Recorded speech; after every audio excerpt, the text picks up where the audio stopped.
NDA के दो घटक दलों ने बीजेपी को पसोपेश में डाल दिया है। चाचा पशुपति पारस और भतीजे चिराग पासवान के बीच आर पार की लड़ाई छिड़ गई है। पशुपति पारस को भतीजे ने एक बड़ा झटका दिया है। उनकी पार्टी के एक सांसद ने उनका साथ छोड़ दिया है। इसी का परिणाम कि 2004 में 2014 में पार्टी अपने सबसे मजबूत स्तर पर 2014 में पार्टी ने 6 लोकसभा संसद जीतकर एक नया इतिहास कायम करने का काम हमारे नेता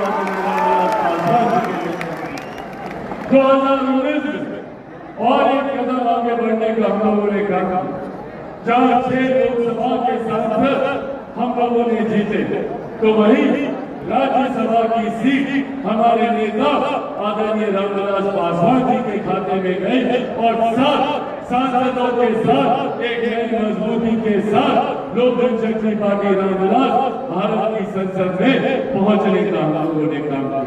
पर हाँ, उसके बाद एक और ऐसा भी आया जब कई शक्तियों ने ये प्रयास किया कि किस तरीके से हमारे नेता आदरणीय रामविलास पासवान जी की बनाई हुई पार्टी को पूरी तरीके से ये षड्यंत्र बड़ी बड़ी शक्तियों के द्वारा रचा था, बड़ी बड़ी ताकतों के द्वारा ये षड्यंत्र रचा गया कि कैसे उनकी पार्टी की एकता को खंडित कर, कैसे हमारे नेता आदरणीय रामविलास पासवान जी के जाने के बाद उनके सपनों को, उनके विचारों को, उनके सिद्धांतों को तिलांजलि देगी।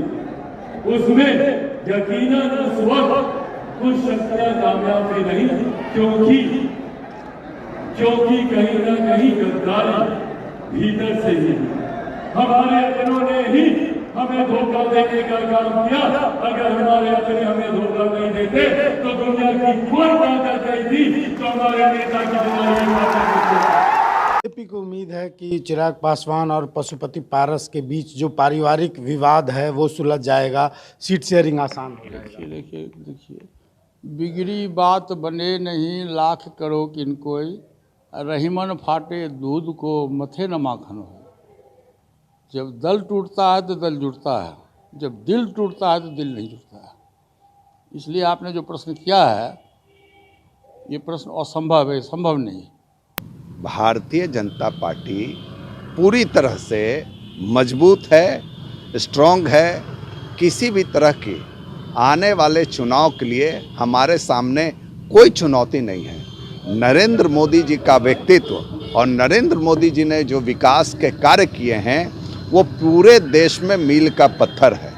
रही बात एनडीए की पूरी तरह से एकजुटता है और जिस आप रामविलास की पार्टी के जो दो धड़ हो गए हैं, आप उन नेताओं की जो बात कर रहे हैं, मेरा अपना मानना है कि पार्टी को भारतीय जनता पार्टी को उसके अंदरूनी मामला में बहुत दखल देने की ज़रूरत नहीं है।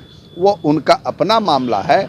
निश्चित तौर पे जो पशुपति पारस हैं, चिराग पासवान हैं, ये सब मिल करके अपनी जो अंदरूनी लड़ाई है या जो भी है समस्या उसको दूर करेंगे।